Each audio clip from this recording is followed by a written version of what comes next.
മനസ്സിനെന്തോ വല്ലാത്തൊരു പേടി. താൻ എന്തിനാ ഇങ്ങനെ പേടിക്കുന്നേ? അദ്ദേഹത്തെ ക്ഷണിച്ചത് മുത്തശ്ശിയല്ലേ? മുത്തശ്ശിയെ കൊണ്ട് ആമച്ചേച്ചി ജയിക്കുന്നാണെങ്കിലോ? നമുക്ക് അത്രയ്ക്കും കാടേറി ചിന്തിക്കണോ? എൻ്റെ മുത്തശ്ശി എനിക്കറിയാം. അഥവാ നമ്മളെക്കുറിച്ച് എന്തെങ്കിലും ധാരണ മുത്തശ്ശിക്ക് ഉണ്ടെങ്കിൽ അത് തെളിയിക്കാൻ ഇങ്ങനെ വളഞ്ഞ വഴിയിലൊന്നും മുത്തശ്ശി പോയില്ല. മുഖത്ത് നോക്കി ചോദിക്കും. അതാ ശീലം. ശരിക്കും ആ ദിവ്യന് എന്തെങ്കിലും സിദ്ധി ഉണ്ടെങ്കിലോ? താൻ ഭയക്കുന്നത് തൻ്റെ കുഞ്ഞിൻ്റെ പിതൃത്വമാണോ? അത് പറയേണ്ടത് എവിടെന്നോ വന്നൊരു സിദ്ധനല്ല, ആ കുഞ്ഞിൻ്റെ അച്ഛനാ. പൂജയുടെ വയറ്റിൽ വളരുന്ന കുഞ്ഞിൻ്റെ അച്ഛൻ ചെമ്പകശ്ശേരി ആദിത്യനാണെന്ന് എത്ര തവണ ഞാൻ പറഞ്ഞു. പിന്നെ ഏത് സ്വാമി എന്ത് പറഞ്ഞാലും നമുക്കെന്താ? ഇനി പ്രവാചകനല്ല, തെളിയിക്കാൻ വരുന്നത് DNA കൊണ്ട് ശാസ്ത്രമാണെങ്കിലും നമ്മളതിന് നിന്നുകൊടുത്തിട്ട് വേണ്ടേ? എനിക്ക് തന്നെ വിശ്വാസം. പിന്നെ കാഴ്ചക്കാർക്ക് എന്താണ് നഷ്ടം? ചില കാര്യങ്ങൾ അങ്ങനെയാ.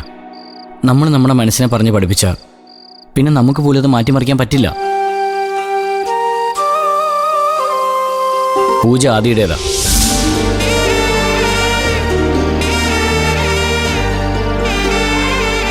ആദി പൂജയുടേതുവാ.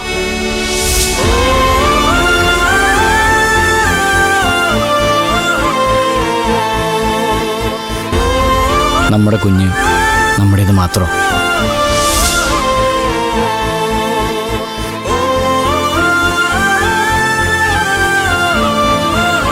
ഇനിയും തനിക്ക് വിശ്വാസം വരുന്നില്ലെങ്കിൽ ഇതാ നോക്ക്.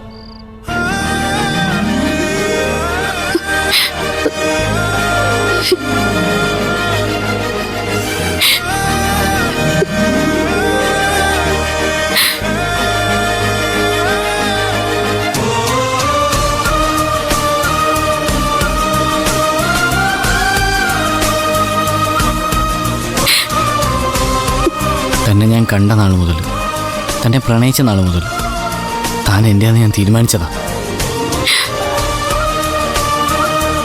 ഇതെൻ്റെ നെഞ്ചിലല്ല, ഹൃദയത്തിലാ.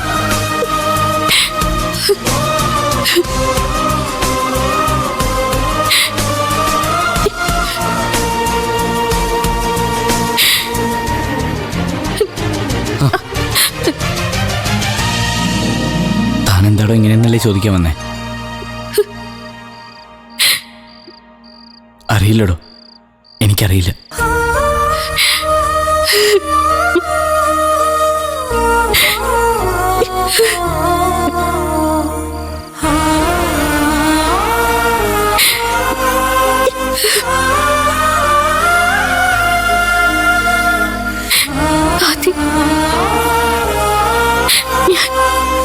ഞാനിതൊക്കെ എന്ത് പുണ്യ ചെയ്ത്? ഞാനല്ലടോ പുണ്യം ചെയ്തത്.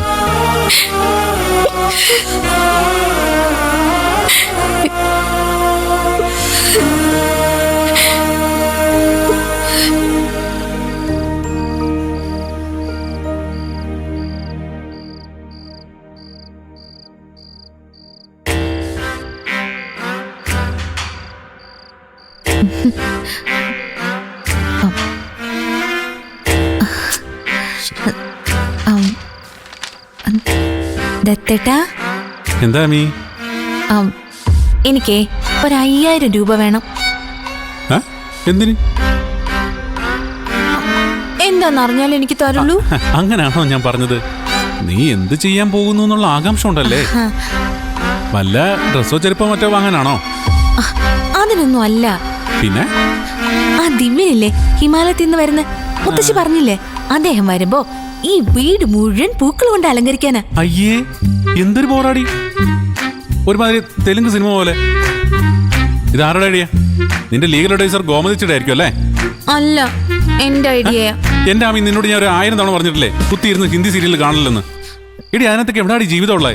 ചുമ്മാ പട്ടുസാരി ആഭരണമൊക്കെ വാരി പൂശി പാണ്ടിലോറി അലങ്കരിച്ച പോലെ ഒരുങ്ങിറങ്ങുന്ന കുറെ പെണ്ണുങ്ങളും ലോകത്തെങ്ങും നടക്കാത്ത പൊട്ട കഥയും. ഇടി, വിവരമുള്ള ആരെങ്കിലും ഇതൊക്കെ കാണുമോ? അതിനകത്താണെങ്കിൽ എന്നും ഓരോ ഫംഗ്ഷനും കാണും. വീട് മുഴുവൻ കിൻഡൽ കണക്കിന് പൂ കെട്ടി തൂക്കുന്ന ഒരു പരിപാടി. എടീ, നമ്മൾ മലയാളികൾക്ക് അങ്ങനെ ഒരു സംസ്കാരം ഉണ്ടോ? സംസ്കാരമൊക്കെ നമ്മൾ ഉണ്ടാക്കുന്നതല്ലേ? ഇത്രയും വലിയൊരാള് വീട്ടിലേക്ക് വരുമ്പോ ഒരു ഗുമ്മൊക്കെ വേണ്ടേ? എന്താന്ന് ഗുമ്മ്? പൂ കെട്ടി തൂക്കിയിട്ടാണോ ഈ ഗുമ്മ കാണിക്കുന്നേ? എന്റെ ആമി, വരുന്നത് സിനിമാ താരവും മണ്ടൻ സെലിബ്രിറ്റി ഒന്നും അല്ല, അറിയോ? ഒരുപാട് സിദ്ധികളുള്ള ഒരു ദിവ്യനാ. എടി, മഞ്ഞിലും മഴയിലും കാട്ടിലും ജീവിക്കുന്ന ആ മനുഷ്യനെ സ്വീകരിക്കാൻ എന്തിനാടി ഇത്ര ആർഭാടങ്ങള്? അതിനെ പ്രതീക്ഷിക്കാത്ത കാര്യങ്ങൾ നമ്മുടെ ഭാഗത്തുനിന്ന് ഉണ്ടാവുമ്പോഴല്ലേ അദ്ദേഹത്തിന്റെ അനുഗ്രഹത്തിന്റെ പവർ കൂടൂ. അതെ, പൂ നമ്മൾ വാങ്ങിച്ചു കൊടുത്താൽ മതി. ഗോമതി ചേച്ചി എല്ലാം ഭംഗിയായിട്ട് ചെയ്തു തരും. ആ, അപ്പൊ ഞാൻ പറഞ്ഞാലും ശരി. ഈ ബുദ്ധി ഗോമതേച്ചിയുടെ തന്നെയാ. ഒരുമാതിരി കച്ചറ സെറ്റപ്പ്. എന്റെ ആമി, ഈ വീടിന്റെ മുറ്റത്ത് എന്താ എഴുതി വെച്ചിരിക്കുന്നേ? ചെമ്പകശ്ശേരി തറവാടെന്ന്. അതിന്റെ ഒരു മാന്യതെങ്കിലും നമ്മൾ കാണിക്കണ്ടേ? എന്താ?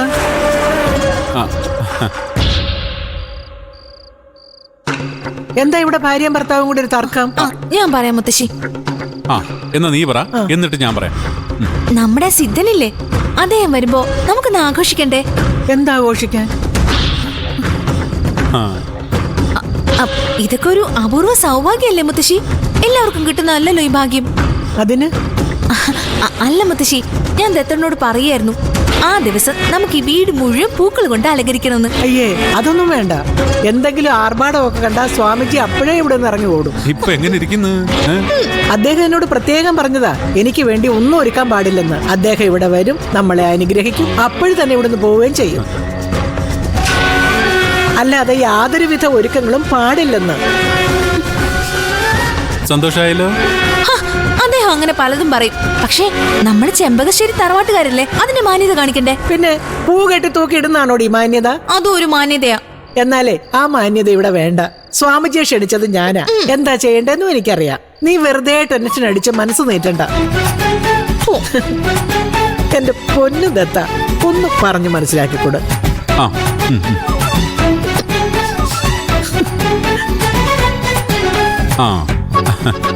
ഇടീ, വിവരമുള്ളവര് പറയുന്നത് കേൾക്കാനുള്ള മനസ്സുണ്ടാവണം. ഇപ്പൊ മുത്തുച്ചിളവായിരിക്കുന്ന കേട്ടപ്പോ സമാധാനമായാലും. ഇതാ പറയുന്നത്, കിട്ടേണ്ടത് കിട്ടിയാലേ കിട്ടേണ്ടവര് പഠിക്കൂന്ന്.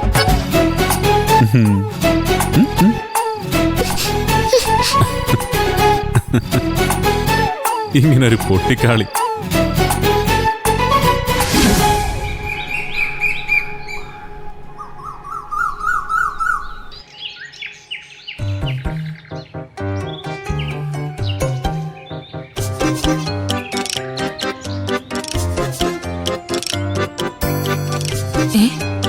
ഈശ്വര, ഞാനിത് എന്തേ കാണുന്നേ? നടുവയ്യാത്ത ചേച്ചി, ഇതെന്തിനുള്ള പുറപ്പാടാ? ആര് പറഞ്ഞു എനിക്ക് വയ്യെന്ന്? എനിക്കൊരു കുഴപ്പമില്ല. എന്നാലും 1-2 ദിവസം വിശ്രമിക്കായിരുന്നു. ഞാൻ വിശ്രമിച്ചിട്ട് വേണം ആ ക്ലാരമ്മ പെണ്ണുപിള്ള വീട് കീഴടക്കാൻ. അങ്ങനെ ഇപ്പൊ അവര് സൂഹിക്കണ്ട. ചത്താലും ഞാൻ വിട്ടുകൊടുക്കുന്ന പ്രശ്നമില്ല.